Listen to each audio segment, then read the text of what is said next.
오늘 저희는 사회와 관계 맺는 신앙이라고 하는 제목으로 하나의 말씀을 나누고자 합니다. 저희는 그 관계에 대한 메시지를 아브라함의 이야기로부터 지난 솔로몬의 이야기까지 계속해서 나눈 중에 있습니다. 우리 지난주의 말씀을 다시 한번 좀 생각해 보자면, 지난주에 우리 솔로몬의 재판이라고 하는 유명한 본문의 사건을 주인공을 솔로몬으로 보지 않고 주인공을 두 여인의 삶으로 내다본다면, 솔로몬의 재판의 이야기는 반드시 인간이 가지고 있는 옳고 그름의 합리적 평가가 아닌 어머니의 마음, 엄마의 마음으로부터 시작된 생명을 살리는 중요한 가치다라고 하는 것을 지난주에 말씀으로 나눴습니다. 그리스도인들의 관계 맺음이었습니다. 그것은 그래서 우리가 신앙을 살아가며 우리가 타인을 어떤 식으로 관계하고 바라볼 것인가에 대한 우리의 한 기준을 마련했다고 볼 수 있습니다. 우리의 시선은 옳고 그름을 판단하는 것 그 이상의 지점. 그랬더니 지난주 순모임 때 그럼 옳고 그름을 판단하지 않고 세상을 혼란 가운데 어떻게 살아가냐라는 질문들이 좀 있었다는 거예요. 어쩌면 우리는 그 옳고 그름이라고 하는 것을 버려버리자는 측면이 아니라 그 옳고 그름의 판단 위에 그것이 과연 생명을 살리는 것인가에 대한 더 앞선 가치가 있다라는 이야기가 우리에게 답이 될 것 같습니다. 오늘 우리에게 좀 생소한 주제일지 모르겠습니다. 그리고 저에게도 참 어려운 주제였습니다. 사회와 관계 맺기라는 거예요. 저는 여러분의 신앙에 조그마한 이유가 없을지 모르겠습니다. 오늘 설교가 여러분의 마음을 울컥하게 한다거나, 아니면 여러분의 죄를 회개하게 한다거나, 아니면 여러분의 삶을 적극적으로 어떻게 동기하게 하는 것에 있어서는 충분하지 않을지 모르겠습니다. 그래 걱정이 되는 마음이 있지만 우리가 반드시 다루어야 할 주제겠다는 확신을 이 시대가 우리에게 던져주고 있다는 것에 대해서는 분명합니다. 그리스도인이 사회와 관계 맺는 법, 우리 이 점에 대해서는 사실 깊게 고민하거나 또 그것을 주제로 고민하는 신앙인들과 만나본 지가 언젠가 하는 생각을 해봅니다. 이런 논의의 중요성과 필요성이 오늘 우리 사회에 대두되는 것은 최근에 한국 기독교를 대표한다라는 어떤 기관에서 만들어낸 시국선언문이 마치 우리가 입 닫고 있는 지점에서 그것이 우리의 신앙 고백인 것처럼 회자되는 것에 대한 여러분들의 조그마한 관심, 그리고 여러분들이 거기에 책임과 역할이 있다는 것을 여러분들에게 이야기하는 것으로라도 오늘의 이야기는 충분히 의미가 있을 것이라고 생각됩니다. 자신을 스스로 그 나치 정권, 세계 제2차 대전의 그 나치즘과 맞서 싸웠던 본웨퍼라고 스스로를 자청하며 시대적 선지자라고 이야기하는 그의 견해와 의견에 대해서 우리는 그저 내가 모르는 일이다, 그것은 나와 별 상관없는 지점이다 라고 우리가 그 이야기를 묻어둬도 될 것인가 라는 거예요. 이 이슈가 여러분에게 얼마나 개인적 관심사에 따라서 차등이 있을까라는 생각이 지난밤 저를 아주 잠 못 들게 하는 고통이었습니다. 얼마나 다른 이야기를 들릴까라는 거였어요. 그런 의미에서 오늘 주제가 쉽지 않았습니다.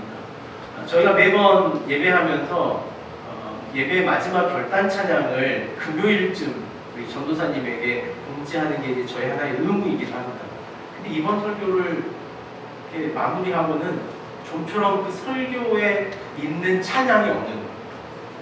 그런 찬양은 없더라고요. 사회와 어떻게 하자라는 찬양은 없어요. 우리가 서로 살아가자 정도, 관계의 이야기, 우리가 좀 이웃에게 어떻게 하자 정도는 있었지만 쉽지 않다는 생각을 좀 가졌습니다. 오늘 우리는 예레미야 이야기로부터 우리 이야기를 좀 끄집어 갈까 합니다. 예레미야는 눈물의 선지자라고 하는 후대의 별명을 가졌던 선지자 중에 한 사람이었습니다. 실제로 그는 그의 부르심, 하나님의 부르심 이후로 그의 삶은 늘 애환과 고난과 고통의 지점들을 살아야만 했습니다. 옥에 갇히기를 수없이 해야 했고, 마지막 남유다 멸망하는 그 지점에는 빵이 없어지는 그 예루살렘의 지점에 땅굴, 그러니까 보이는 머리만 내놓을 수 있는 그 흙구덩이에 갇혀서 그의 인생을 살아야 했던 아주 애절한 예언자, 선지자 중에 한 사람이 예레미야입니다. 예레미야를 강해하면서 제가 예레미야 영화를 일단 한번 본 적이 있는데 히브리어로 제레마야 이렇게 부르더라고요. 근데 그게 저한테 얼마나 감동이 되는지. 그래서 제가 구약에 지난주에도 한번 이야기를 했던 것 같은데, 제가 구약의 한 인물 예레미야와 신약의 히브리서에 알 수 없는 그 저자와 인격적으로 만나는 즐거움 속에 살아간다 라고 한번 여러분들에게 이야기했던 그 예레미야의 이야기입니다. 성경은 예레미야와 같은 선지자들의 글을 굉장히 많은 분량 우리에게 전달해주고 있습니다. 우리가 잘 알고 있는 첫 번째 선지자 그룹은 사무엘부터 시작할 수 있습니다. 다윗에게 나단이 있었고, 그 이후에는 이사야, 에스겔, 호세아, 아모스, 요나와 같은 다양한 선지자의 글들이 성경의 많은 부분을 차지하고 있음에도 불구하고 우리는 그 선지자의 글과 맥락이 우리에게 어떤 메시지를 전달하고 있는가에 대해서는 그렇게 귀 기울여 듣고 있지 않습니다. 복음서를 10번 설교한다 해도 선지서를 한 편 설교하는 것은 그렇게 흔한 일이 아닌 만큼 우리는 이 선지자들의 삶에 대해서 별로 익숙하지 않은 현실을 가지고 있습니다. 선지서가 등장하는 특징을 하나 먼저 이야기를 할 필요가 있습니다. 선지자들이 언제 활동했는가? 선지자들의 활동 무대를 보면 남유다와 북이스라엘이 멸망하기 이전, 바로 그 인접해 있는 사회적 현상이 하나님 보시기 악한 방향으로 흘러가는 정점에 선지자들의 구체적인 활동이 더 많이 다양하게 드러나더라. 선지자들의 첫 활동은 사무엘 선지자의 예를 봐서 선지자의 첫 등장은 이스라엘이라고 하는 국가와 사회의 첫 등장과 함께 연결되어져 있다고 볼 수 있습니다. 선지자들의 사명은 사회적 속성을 가지고 있었던 그 사회가 어떠한지, 그 사회에 대한 하나님의 말씀과 부르심이 어떻게 흘러가고 있는지를 전달해야 할 사명으로 하나님은 선지자 그룹을 세우시고 선지서라고 하는 이 땅의 책을 오늘 우리에게 기록에 남겨놓으셨더라는 거예요. 선지자는 대부분 이스라엘이 가지고 있었던 그 사회의 전체, 이스라엘 백성들이 가지고 있었던 전체의 사회적 문제에 대한 갱신을 요구하기도 하고, 더 많은 부분에 있어서는 이 선지자 그룹은 당대에 있는 정치, 사회적 지도자들에게 가서 그들의 삶이 새로워질 것을, 그들이 하나님 앞에 다시 돌아올 것을 선언하는 것으로 선지자들의 삶은 흘러갔습니다. 우리가 좀 주목할 것은 예수 그리스도가 전한 복음, 마태, 마가, 누가, 요한의 복음이라고 하는 하나님의 나라로서의 이야기, 하나님의 나라로서 국가와 사회가 시작되는 지점에도 여전히 동일하게 이 선지자들의 이야기로 시작되더라는 거예요. 하나님의 나라가 시작된다라고 하는 첫 번째 선포 역시 선지자의 예언으로부터 가져옵니다. 그리고 그 하나님의 나라가 도래했다라고 하는 하나님의 나라의 선언도 당시의 선지자라고 불렸던 세례 요한의 선포로부터 시작한다는 것이 선지자들이 가지고 있는 사회적 함의이고 사회적 책임이라고 하는 것을 우리는 보게 됩니다. 마태복음 1장 22절 말씀에 보면 이 모든 일이 된 것은 주께서 선지자로 하신 말씀을 이루려 하심이니 이르시되, 이렇게 말합니다. 예수님의 계보를 쭉 열거한 다음에 그 계보를 열거한 것이 선지자의 언약이 이루어지는 사건이다 라고 마태는 그 복음서를 첫 장에 이렇게 고백합니다. 오늘 우리가 읽었던 마가복음 1장 2절에도 보면 선지자 이사야의 글에 보라, 내가 내 사자를 내 앞에 보내노니 그가 내 길을 준비하리라. 당시의 선지자였던 세례 요한이 구약의 선지자의 메시지를 그대로 수용하는 존재다라고 하는 것을 증언하는 것으로 하나님의 나라의 이야기가 시작되더라고요. 나라와 국가, 사회라고 하는 개념이 오늘 이 선지자들과 어떻게 연결되어져 있는가에 대한 말씀을 우리는 먼저 들어야 한다라는 것입니다. 선지자 예레미야에 대한 이야기를 우리가 1장에서 살펴본 바가 있습니다. 선지자 예레미야는 약간 20세의 나이에 하나님의 부르심을 받습니다. 그러니까 저희보다 훨씬 어린 나이에 하나님의 부르심을 받습니다. 실제로 그의 연소함을 하나님께 핑계하는 장면이 그래서 등장을 하죠. 예레미야 1장 5절 말씀 우리 다시 한번 읽을까요? 예레미야 1장 5절 말씀. 같이 읽겠습니다. 내가 너를 모태에 짓기 전에 너를 알았고, 내가 너에서 나오기 전에 너를 선별하였고, 너를 여러 나라의 선지자로 세우노라 하시고. 이 말씀을 제가 다시 이렇게 묵상하면서 이런 생각이 드는 거예요. 야, 하나님 참 걸어도 야, 이렇게 되게 건다 하는 생각을 했습니다. 그러니까 그냥 내가 너를 불렀다 하지 않고 뭐라고 말씀하십니까? 내가 너를 모태에 짓기 전에 너를 알았다. 이게 하나님의 방법인가 하는 생각을 했습니다. 야, 걸어도 하여간 되게 건다. 하여간 인생 끄집어 당기시는 데는 하여간 타고나셨다. 이런 생각을 말씀 보면 좀 했습니다. 내가 배에서 나오기 전에 너를 성별하였다. 그러니까 이미 뭐 초음파를 가지고 계셨는지 아니면 뭐 장비가 좀 있으셨는지 요즘 우리는 알 수 있죠. 여기는 성별이 그 남성 여성의 성별은 아닙니다. 혹시 본문을 또 읽으시고 또 여러분의 지적 이해가 그쪽으로 가지 않기를. 하나님 이 예레미야라고 하는 인생을 걸어드리는데 제가 보기에는 하나님이라고 하는 품위에 맞지 않다는 생각이 들 정도로 되게 걸고 있다는 생각이에요. 목회하다가 종종 이런 경험들이 있거든요. 어디 뭐 교육에 참여해라, 수련회에 가라 그럴 때 이제 우리 수련회를 가야 된다 그러면은 계속 1대1로 이런 말을 잘하죠. 너 때문에 이번에 수련회를 주제 이렇게 했다. 그냥 너 생각하고 이런 순서들을 얼마나 마련했는 줄 알니? 라고 걸어야지만 걸려지는 인생들이. 근데 제가 보니까 하나님을 내가 닮았구나 이런 너무 같습니다. 하나님의 삶을 하나님의 인생을 걸어가는 방법이 저는 오늘 우리에게 그렇게 던져지는 것 같아요. 근데 6절의 말씀이 참 저는 다시적으로 보였습니다. 6절의 예레미야의 반응이에요. 여러분 같으면 어떻게 했습니까? 이렇게 걸어온 하나님 앞에 예 알겠습니다. 뭐 우리 순종하는 것이라고 그럴 텐데 예레미야 당돌한 친구예요. 내가 이르되 하나님 안 됩니다. 저 안 할 거예요. 저 정말이에요. 라고 물지 않고 하나님 대면해놓고 이렇게 하는 거예요. 슬픈 소리가 그러는 거예요. 야 예레미야도 만만치 않은 이 존재구나라는 생각을 했어요. 그렇게 걸어오시는 하나님 앞에 슬픈 일입니다. 그러는 거예요. 야 하나님 적수를 만났다라는 생각이 들어요. 슬픈 일입니다. 그것이 왜 슬픈 일일까라는 거예요. 예레미야에게 하나님의 부르심을 받는 것이 왜 슬픈 일이었을까라는 거예요. 당시 예레미야 삶 안에 가지고 있었던 하나님의 부르심의 현장이 어디더라는 걸 아는 거예요. 오늘 우리가 이걸 인식 못하는 신앙인 것 같아요. 오늘 우리의 기독교라고 하는 것은 늘 이야기하지만 기쁨과 자신의 삶의 윤택함으로만 연결되는 신앙. 하나님 우리를 부르셨으니 그 결론은 어디로 끌고 가야 된다는 거예요.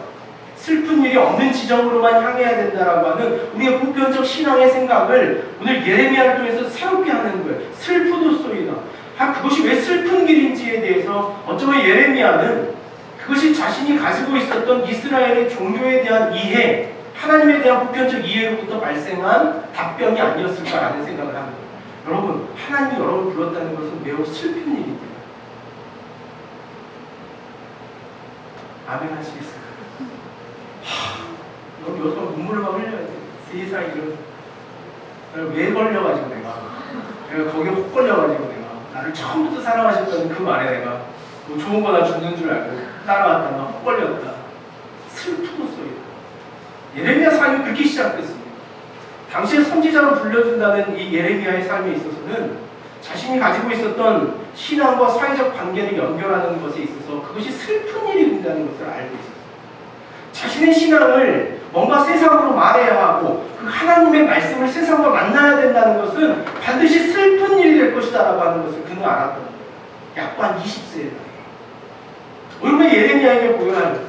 그는 연소하지 않았습니다. 하나님 앞에 자세히 연소함을 이야기했지만 제가 보기에는 충분히 깊이가 있고 의식이 있고 생각이 있는 젊은이로서의 예레미야의 삶을 오늘 우리가 보게 되는 것이죠. 우리 반대로 이런 생각을 합니다. 오늘 우리의 신앙과 우리의 신앙에 대한 사회적 책임과 사회적 역할을 이야기할 때마다 여러분과 저에게 종종 드는 그리고 종종 듣게 되는 반응은 뭐냐면 저는 아직 신앙이 약합니다라는 거예요. 저는 아직 세상에서 약한 존재입니다.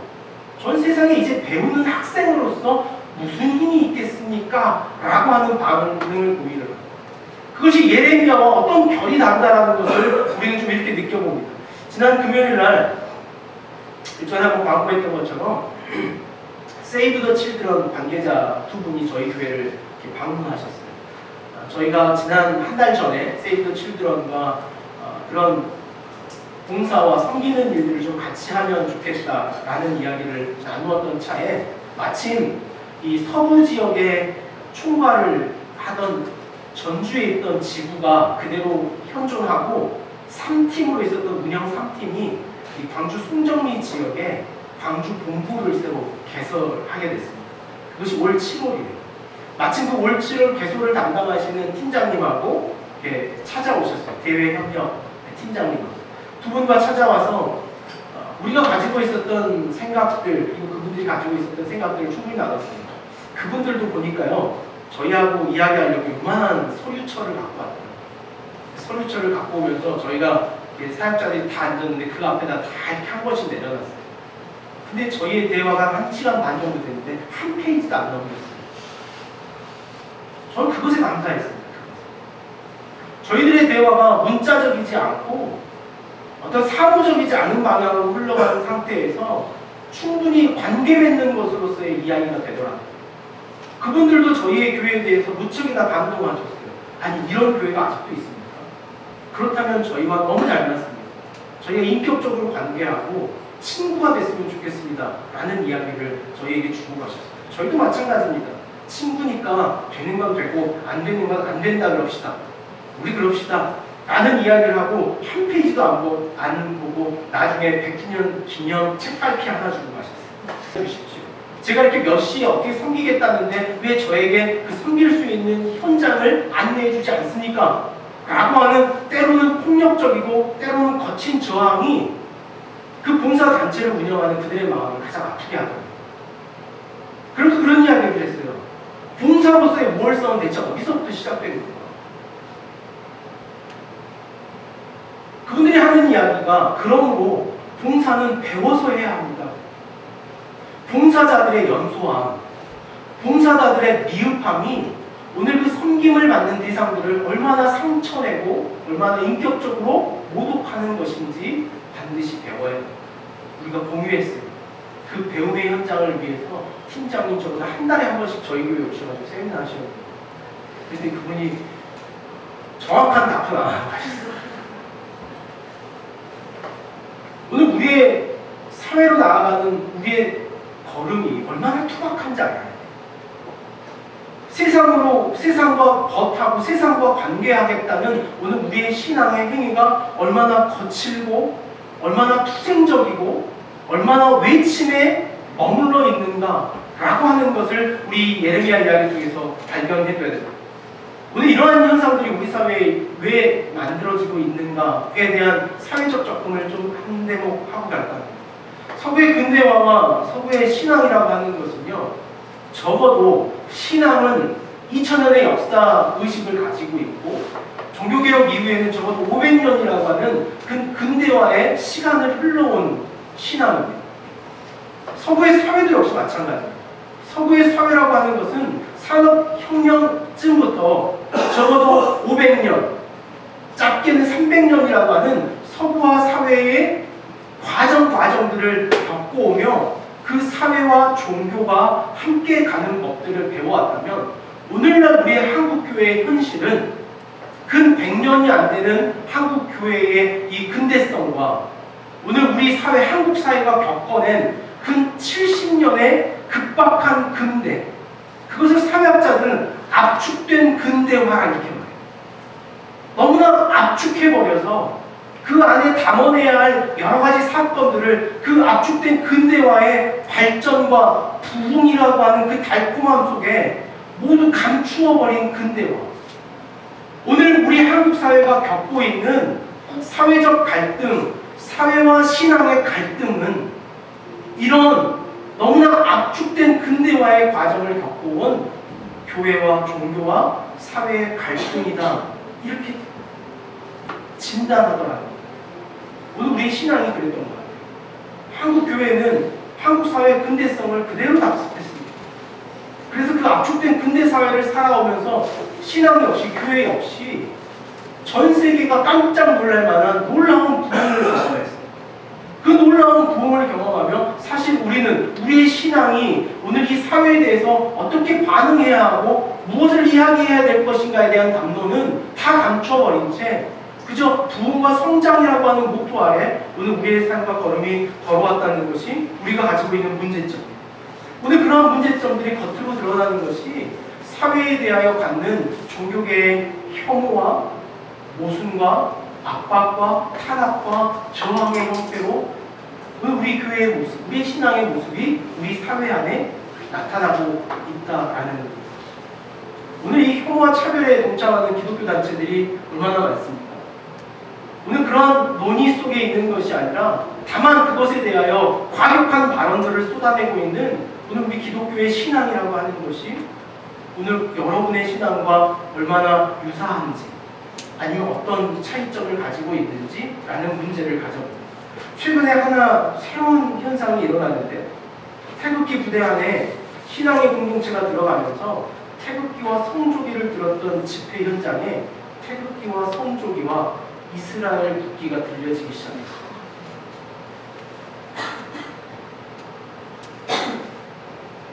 대한민국은 하나님이 동방의 예루살렘으로 계시하신 땅이라는 거예요. 한국은 성역화되어야 하고 각 도시는 성시화되어야 한다. 그것이 오늘 우리의 기독교가라는 언어가 오늘 우리의 신앙이라는 언어가 사회와 만나고 있는 이야기예요. 여러분은 거기에 책임이 없습니까? 우리는 거기에 어떤 의식을 가지고 있는가? 오늘 그것이 우리와 개인이 사회와 관계 맺는 우리의 신앙의 질문의 중요한 주제입니다. 사회학에서는요, 이러한 현상들을 비동시성의 동시성 이렇게 말합니다. 제가 이번 주 중에 선진자매하고 이렇게 신방하면서 선진자매 이렇게 그랬거든요. 이번 주 설교가 나도 죽고 남자있는 회식도 죽을 수 있다. 큰 걱정이다. 라는 생각을 했는데 이 대목이 봐야죠. 이 대목. 비동시성의 동시성. 비동시성, 과동시성이 아닌 비동시성의 동시성. 여러분 다 아시죠?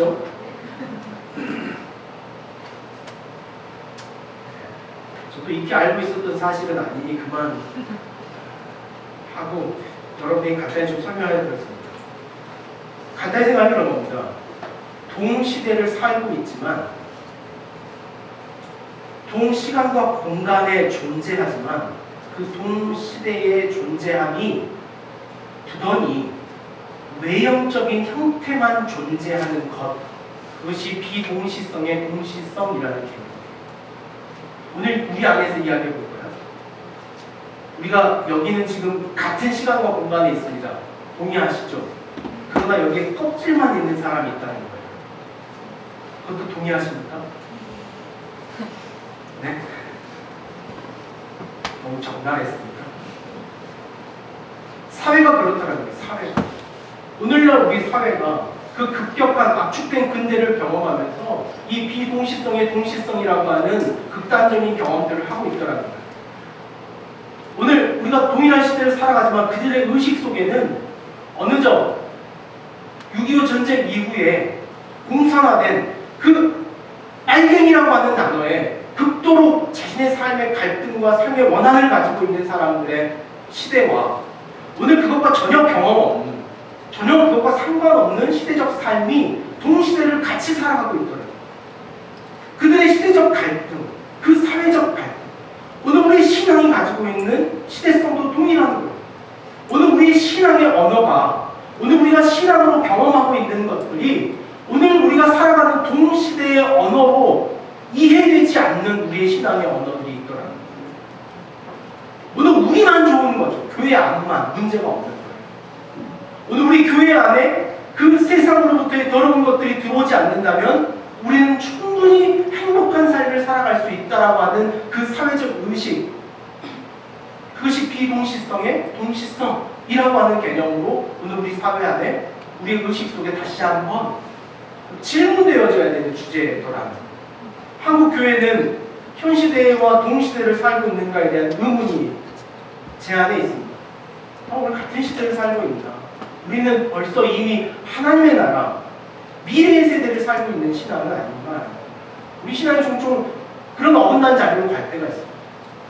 자신이 살고 있는 지점을 이해하지 못하고 마치 그것이 현실을 벗어나는 것처럼, 초월하는 것처럼 살아가며 생각하는 오늘 우리의 신앙의 모습.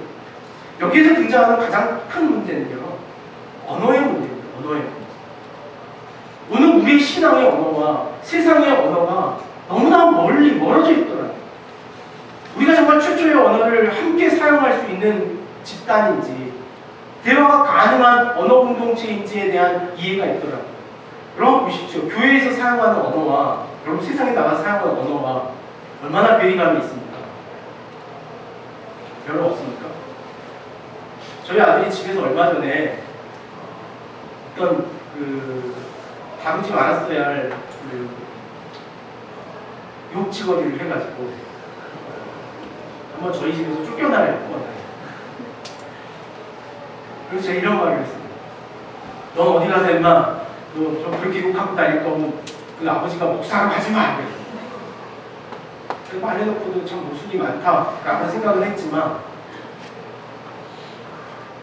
우리가 사회에서 친구들과 쓰는 단어, 그 언어와 사회에서 통용하는 언어와 우리가 소모임할 때 하는 언어, 교회에서 우리가 사용하는 언어, 그 언어의 그 격차, 오늘 그 차이를 과연 우리가 어떻게 이겨낼 수 있는가? 오늘 사회는 전통 의식과 근대 의식이 갈등하는 지점을 살아가는 거야.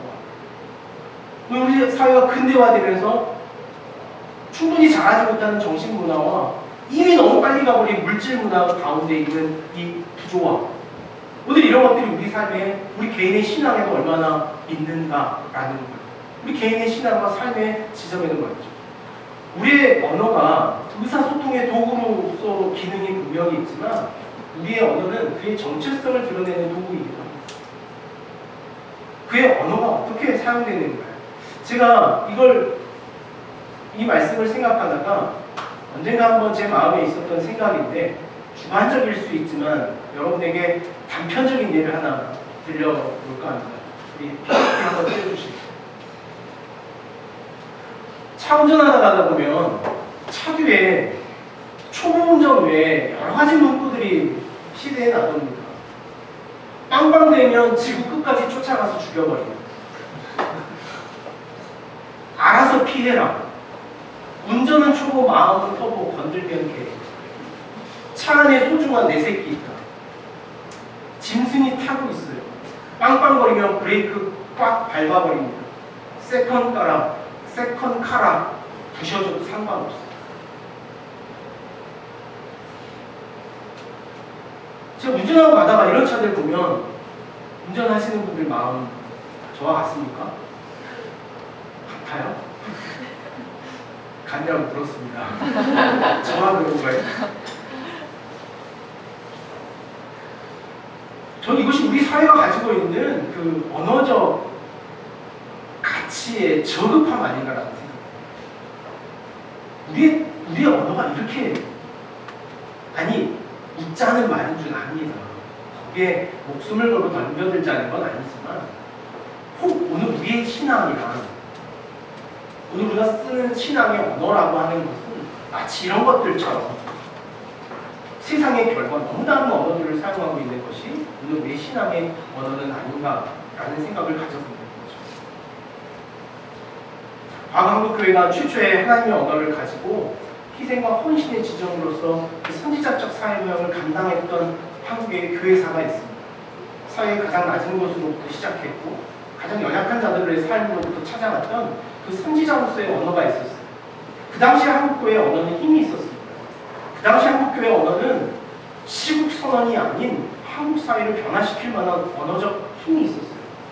하지만 오늘 우리가 가지고 있는 비동시성의 동시성이라고 하는 게는 오늘 우리가 그 과거에 이뤘던 그 전통의 의식이 가졌던 선지자적 지위만을 고수한 채 우리는 그 언어가 가져야 할 본질적인 희생과 헌신과 낮아짐이라고 하는 본질적 언어는 잊어버린 채 우리는 그 과거의 전통에 매달려서 마치 아직도 우리의 종교가 그런 힘을, 우월적 힘을 가진 것처럼 착각하는 모습들을 오늘 우리 시대에 보는 것 같아요. 그들의 언어가 만들어내는 것이라고 하는 것은요, 그것은 과제와 문제를 극대화시키는 방향으로 흘러갑니다. 자신의 현실 감각 없는 언어일수록 더 문제를 극대화시키는 언어적 패턴이 일어나더라고요.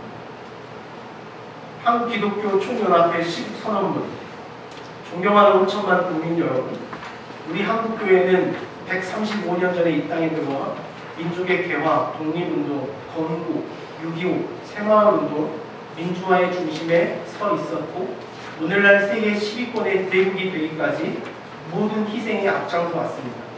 그러나 이처럼 자랑스러운 자유민주주의 국가인 대한민국이 문재인 정권으로 인하여 종북화, 공산화되어 지구촌에서 사라질지도 모르는 위기를 맞이했습니다. 문재인 정권은 그들이 추구하는 주체 사상을 종교적 신념의 경지로 만들어 청와대를 점령하고 검찰, 경찰, 기무사, 국정원, 군대, 법원, 언론, 심지어 우파 시민단체까지 완전 점령하여 그들의 목적지를 향해 달려가고 있습니다. 국민들의 이성적 생각을 마비시켜 변원 공물인 개구리 익사전법으로 대한민국을 그들의 프레임에 가두어 고사시키려 하고 있습니다. 이게 우리 오늘날 우리 기독교의 언어입니까? 종북화, 공산화, 고사, 위기, 점령. 이것은 제가 그냥 끌어낸 논의가 아닌 실제로 사회학자들의 논의 안에서 사회가 그 비동시성을 가질 때 일어나는 첫 번째 현상으로 그들의 언어가 문제를 극대화시키는 방향으로 갑니다. 문제만 계속 극대화시키는, 극단적으로 그 문제의 중심에 그 문제성만 발휘하는 것으로 그들의 논의를 끌고 가는 것이 오늘 우리가 가지고 있는, 오늘 우리가 살아가는 현실의 언어 아닌가라는 생각을 합니다. 오늘 우리에게 있어서의 기독교적 언어, 신앙의 언어라고 하는 것은 우리가 반드시 만나야 할 무거운 과제가 있습니다. 그러나 더 나아가 그 과제를 극대화시키기 전에 그 과제를 해결할 수 있는 역량을 갖춘 자로서 그 지점에 서야 합니다. 문제만 극대화시키는 것은 사회가 바뀔 수 없습니다. 플랜카드가 많은 사회일수록 사회적 모순이 많은 거예요. 슬로건이 많은 사회일수록 그 사회는 아픈 사회입니다. 여러분 보십시오. 제가 신대원 다닐 때요,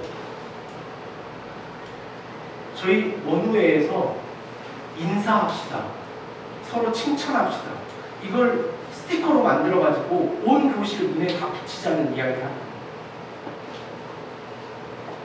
그런 이야기를 한번 한 적이 있어요. 우리가 당연히 해야 할 것을 자꾸 내거는 순간 그것은 우리의 부끄러움을 드러내는 거예요. 여러분 교회 안에서도요, 막 계단마다 막 전도합시다. 막 1000명 빨리 모아가지고 빨리 어떻게 해봅시다. 여러분 가보십시오. 무슨 당 대회처럼 교회들만 막 걸쳐놓고 난리가 나. 올라오는 계단 한 틈 한 틈 안 빼놓고 전도와 영원 구원과 천국과 모든 슬로건으로 채워져 버린 것이 오늘 한국교회 아닙니다. 이게 오늘 우리가 가슴 아파해야 할 우리의 언어적 지점, 오늘 사회와 멀어져 있는 우리의 신앙의 관계성을 오늘 우리 안에 보여주잖아요. 오늘 우리 가정은 어떻습니까? 가정과 교회라고 하는 작은 사회 안에서도 우리의 언어는 매우 극단적인 언어들로 채워져 있는 것 같아요. 가정도 그 가정의 어떤 힘이 자꾸 억압적이고 폭력적인 외침으로 갈 때 그 가정은 위기에 있는 것 같아요. 저희 가정이 그런 것 같긴 한데, 저의 위력과 저의 어떤 폭언, 너희 그럼 내가 쫓아낼 수도 있다, 나는. 그것이 자녀들을 고칠 수 없다는 걸 알면도 불구하고 그 위력으로 답을 써보는 것, 그것이 삶을 바꿀 수 없다는 걸 알면서도, 혹시 여러분은 그런 사람 있지 않습니까? 타인에 대하여. 우리 교회도 그런 것 같아요. 교회. 제가 설교를 끝내고 나서 제 설교에 대해서 가장 분노할 때가 있습니다. 그건 언제냐면 너무 안만 썼다는 느낌이 들 때가 있어요. 그럴 때는 여기서 여기가 한 100m는 되는 것처럼 여러분들하고 느껴질 때가 있어요. 그러면 그날 사실은 점심을 안 먹고 집에 가고 싶을 때가 많아요. 결혼만 그런 게 아니죠. 밥을 해야 하니까 어쩔 수 없어요. 오늘 안 먹고 갈지도 몰라요. 설교라고 하는 것이 마치 악이 되고 억압이 되고 그것이 폭력적 외침으로 끝날 때 설교가 얼마나 모순적이었는가를 경험합니다. 반드시 우리의 언어는 문제를 극대화시킴과 동시에 그것을 해결할 수 있는 자기 역량과 만나져야 됩니다. 그것이 오늘 우리가 가져야 할 사회와 관계를 있는 오늘 우리의 다른 태도로더라도 그렇다면 오늘 우리가 그 언어를 회복하기 위해서 언어적 문제를 극복하기 위해서 우리가 가져야 할 태도가 무엇인가? 그것이 오늘 마가복음 1장에 선언된 마가의 복음의 서원에서부터 우리는 찾아볼 수 있습니다. 마가복음 1장 2절과 3절 말씀을 한번 같이 보겠습니다.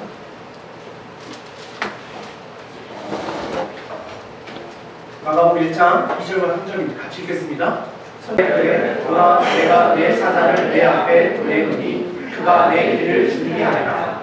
광야에 외치는 자의 소리가 있어 이르되 너희는 주의 길을 준비하라. 그의 오실 길을 곱게 하라. 기록된 것과 같이 이렇게 말합니다. 마가는 자신의 복음의 서술의 앞에서 어떤 우리가 회복해야 될 언어적 지점, 오늘 그가 회복했던 언어의 이야기를 이렇게 들려줍니다. 마가에 등장시키는 오늘 이 선지자 이사야의 글에라고 하는 2절 말씀은요, 사실이 아닙니다. 마가는 선지자 이사야뿐만 아니라 선지자 말라기의 이야기를 같이 인용하고 있습니다.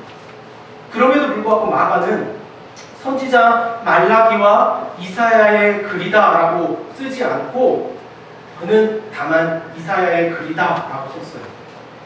문제가 있는 겁니다. 문제가 있는 거예요. 또 하나 찾아보자면 이렇습니다. 말라기에 인용된 말씀에도 오류가 있지만 하나, 여기에는 3절에 있는 말씀은 이사야 40장 3절에 있는 말씀을 인용한 것인데 우리가 한번 찾아가 보겠습니다. 이사야 40장 3절입니다.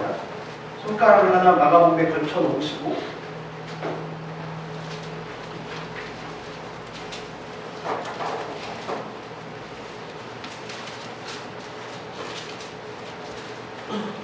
이사야 40장 3절입니다. 같이 읽겠습니다. 외치는 자의 소리여 이르되 너희는 광야에서 여호와의 길을 예비하라. 사막에서 우리 하나님의 대로를 평탄하게 하라. 지나친 꼬투리를 잡는 것인지 모르겠지만 이사야가 선언한 40장 30절에 있는 말씀 중에 마가는 의도적으로 왜곡하고 편집한 내용들을 집어넣었습니다. 이사야 40장 3절 말씀에 보면 외치는 자의 소리여 너희는 광야와 사막이라고 하는 두 공간을 대조하는 것에 반해 마가는 사막이라고 하는 공간을 지워버린 채 광야의 이야기만 다룹니다. 그리고 이사야 40장 3절은 외치는 자의 소리를 앞서 전제하는데 마가는 3절에서 광야에 외치는 자의 소리가 있어 라고 하는 형식으로 구문을 바꿉니다. 논의를 끌어가려고 하는 주제는 이런 겁니다. 오늘 우리가 성서의 언어를 어떻게 읽어내느냐의 문제가 우리의 근본적 언어를 수정하는 힘이 되더라는 거예요. 마가가 우리에게 제시하는 중요한 사건은 한 가지입니다.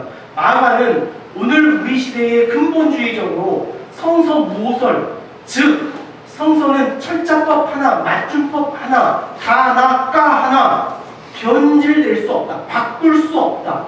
그것을 해석하는 것은 하나님의 신권에 대한 저항이라고 이야기한다면 마가는 이단이에요. 마가는 구약 성경을 그대로 봐주지 않습니다. 그때 당시가 어떤 시대인데요? 어쩌면 마가는 자신의 글이 성경이 될 줄 모르고 썼으니까 그런지 몰라요. 나 그러려고 쓴 건 아닌데 왜 교대 애들이 갑자기 뭐 성경이라고 해가지고 부담스럽게 자꾸 나 그렇게 쓰려고 쓴 게 아닌데. 마가는 그 당시에 자신의 언어를 어디에 예민한 언어였냐면 자신이 살아온, 자신이 읽어야 한 과거의 오래된 이야기를 읽는 것으로서 그의 언어적 사건이 일어나요. 오늘 여기에서 한 가지 우리의 언어적 삶을 수정하기 위해서 여러분들에게 제안하는 것이 있다면 그건 읽는 문제예요. 읽는 문제. 특히 제안하자면 좀 고전을 읽는 거예요. 요즘에 제가 아주 강조하고 있는 맨날 읽자, 읽어야 돼서 성경을 읽는 거예요. 요즘에 제 지난주부터 저희 교회 이렇게 엄마 그룹, 스스로들은 아줌마 그룹이다 이렇게 말하는데 그런 나이 차이가 만나죠. 이 친구들하고 수요일날, 목요일날 2번 성경 공부를 시작했습니다. 그러면서 성경을 다시 읽고 그것을 해석하는 과정에 대한 이야기를 함께 나누고 있는 체험과 이유가 여기에 있습니다. 마가는 이사야에 있었던 글, 그 말라기 선지자가 가지고 있었던 그의 글에 대하여 마가의 전이해, 읽음으로써 일어나는 이해가 있었더라는 거예요.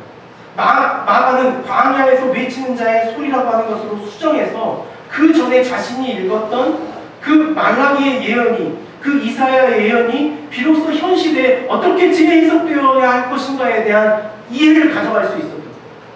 오늘 우리가 이 시대의 시대적 상황을 온전히 이해하고 우리의 말을 쏟아낼 수 없는 것은 오늘 우리가 성경에 대한, 고전에 대한 읽기에 우둔한 자들이 되었습니다.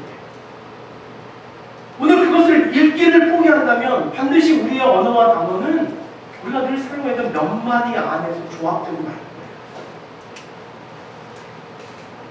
하브라 독 시작했습니다. 목요일날 모여가지고 어린 왕자를 읽는 것으로부터 시작하자. 성경 입장으로 안 올까봐 어린 왕자. 실제로 글을 읽는다는 것이 마가에 있어서 얼마나 중요한 것이었는가. 그가 유대적 사고를 가질 수 있었던 그 선지자라고 하는 그 사회적 책임과 역할을 읽어낼 수 있었던 유일한 방법은 그가 고전, 그에게 있어서는 성경이 아니었어요. 그때 당시 율법은요, 모세 5경만이 율법이었어요. 그가 읽었던 선지서는요, 그들이 가졌던 고전이에요, 고전. 그냥 문학작품이었어요. 오늘 한 가지 제안하자면 이런 거예요. 오늘 우리에게 성경을 너무 교리적 책으로 보지 마십시오. 성경을 다만 어떤 종교적 교리를 습득하는 것으로 여러분이 읽는다면 우리의 답은 늘 일률적이에요. 아, 하나님 나 사랑한다는 말이구나. 어디를 읽어도 하나님 날 사랑한다는 말 읽을 수 있는 능력이 다 있어요. 우리. 나만 그렇게 읽지 않았던 여러분, 성경에는요, 역사도 있고요, 수많은 내러티브들이 있어요. 어떻게 답해야 될지 모르는 이야기도 있고, 시도 있고, 아가서 같은 노래도 있어요. 우리가 그 성경들을 문학적으로 먼저 읽어낼 수 있었으면 좋겠어요. 문학적 읽기를 통해 오늘 그 성경이 우리에게 말하려고 하는 것이 무엇인가를 읽어낼 수 있는 노력, 오늘 그것이 여러분들을 사회 안으로, 그 사회와 관계 맺는 지점으로 끌고 가는 가장 첫 번째 걸음이라는 것을 오늘 우리가 반드시 알 수 있기를 원합니다. 오늘 가정과 사회, 또 교회도 마찬가지인 것 같아요. 여러분의 가정에서는 함께 읽을 만한 것이 있습니까? 함께 읽는 것. 유대의 전통 교육 중에 중요한 것은 고전을 함께 읽고 그 본문의 텍스트를 서로가 어떻게 해석하고 있는가 서로 담론해보는 교육의 과정이 있어요. 저희 뒤에 앉아 계시는 한 형님 같은 분이 계시는데 저분이 지금 호주에서 성공의 대학을 다니시는 분이신데 구경 오셨어요. 저희 교회에. 저랑 오래 친분이 있는 분. 어제 식사하다가 그런 이야기 하셨어요. 그 성공의 대학에서 반드시 하는 과정. 자신들이 배우고 읽은 것에 대하여 서로 반드시 논의하는 과정을 거쳐야 하는 그것이 학문적 이해, 알무로 간다는. 여러분, 고전을 읽고 같은 글을 읽는다는 것은 오늘 우리에게 이런 거예요. 이런 거. 그 글을 읽고 너는 그 글을 어떻게 이해했고 나는 그 글을 어떻게 했는지, 다만 그 텍스트에 대한 깊은 고민을 가지고 서로 만나보는 거예요. 그럴 때 우리의 언어는 성장하는 거예요. 그럴 때 우리의 언어가 성장. 그럴 때 우리의 언어가 사회적 언어로, 관계적 언어로 가는 거예요. 교회에서 제발 여러분들에게 큐티 나눔 제안하고 우리 말씀 좀 나눔 갖자라는 제안을 여러분 그냥 어떤 종교적인 이야기로 받아들이지 마십시오. 그것이 오늘 우리에게 얼마나 중요한 일인가를 다시 한번 여러분 깨달아야 돼요. 제가 성경 공부 그룹을 몇 그룹 하는 중 가장 속이 좀 상한 거 하나는 말이 없어요.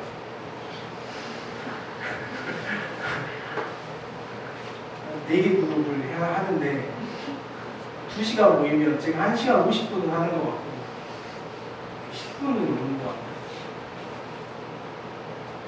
여러분들이 날카로운 질문들이 쏟아졌으면 좋겠어요. 왜 이런 겁니까? 우리 신앙은 뭡니까? 원래 성경이 이렇게 말하고 있는데 맞는 이야기입니까? 라는 것으로 우리의 언어가 성장한다니까요. 오늘 그런 언어의 성장이 있어요. 교회가 가지고 있는 언어의 성장이 필요합니다. 우리 안에 있는 언어예요. 그 말을 여기서 해도 되는지 안 되는지에 대한 언어적 이해가 있어요. 다 모여가지고 뭘 계획하고 운영할 것인가에 대한 논의들과 언어들. 그럼 우리가 함께 성장해 가야 될 책임이 어디입니까? 말씀을 맺어볼까 합니다. 존 스토트는 자신의 마지막 전작이었던 제자도에서 오늘 그리스도인들에 대해서 이렇게 질문합니다. 세상에 도피하여 거룩함을 보존하려 해서도 안 되고 세상에 순응하여 거룩함을 희생시켜서도 안 되고 도피하거나 순응하지 말아라 라고 하는 이야기를 하면서 존 스토트는 자신의 강연 때마다 이 질문을 했다고요. 저도 한번 이 질문을 여러분에게 던져볼까 합니다. 오늘날 세상에 비치는 그리스도인의 모습을 어떻게 요약할 수 있겠습니까? 오늘날 세상에 드러난 그리스도인들의 모습을 여러분이라면 어떻게 요약하시겠습니까? 우리 여러분 성경을 한번 나눠보십시오. 존 스토트는 거기에 이렇게 대답했다고 합니다.